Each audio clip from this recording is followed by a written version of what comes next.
ఏ స్త్రీ అయితే ఈ కార్తీక మాసంలో తులసి చెట్టు అనగా బృందావనాన్ని ఆవు పేడతో అలికి శంఖుచక్ర గుర్తులు స్వస్తి గుర్తులు బియ్యపిండితో వేసి ఆ తులసి చెట్టు ముందర అష్టదళ పద్మం వేసి ఆ అష్టదళ పద్మములో దీపమును ఉంచి 3 ఒత్తులతో దీపారాధన చేసి గంధ పుష్పము అక్షతలతో ఏ స్త్రీ అయితే అర్చన చేస్తుందో ఆ స్త్రీకి దీర్ఘం సుమంగళిగా నిలుస్తుంది.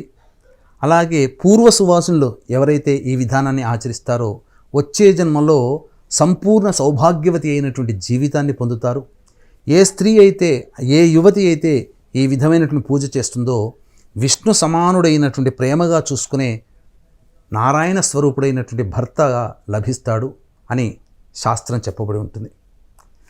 వీక్షించేటువంటి ప్రేక్షకులు కూడా నవంబర్ 5వ తారీఖు కార్తీక పౌర్ణమి, నవంబర్ 6వ తారీఖు రోజున పద్మక యోగం ఉన్నటువంటి రోజున మహిమాన్విత కాశీక్షేత్రంలో మీ జాతకరీత్యా కలుగు అన్ని రకాల సమస్యల నివారణకి, అలాగే శని ప్రభావంతో కూడుకున్నటువంటి వలన కొన్ని రాశుల్లో జన్మించినటువంటి వారికి అక్టోబర్ నవంబర్ నెలలో రవి శుక్ర బుధ గురుగ్రహాలు మారిన కారణం చేత 12 రాశుల వారికి కూడాను ఇబ్బందులు సమస్యలు తప్పవు.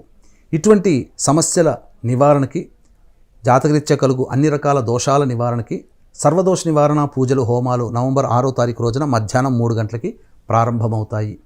మధ్యాహ్నం 2 గంటల లోపల మీరు గోతనామాలు నమోదు చేసుకుని శక్తిపాతం చేసినటువంటి కరుంగలి మాలని కాశీక్షేత్రంలో సొంతం చేసుకోవాలనుకునే వాళ్ళు స్క్రీన్పై కనిపిస్తున్నటువంటి నెంబర్లకి కాంటాక్ట్ చేసి మీ గోతనామాలు నమోదు చేసుకోవచ్చు.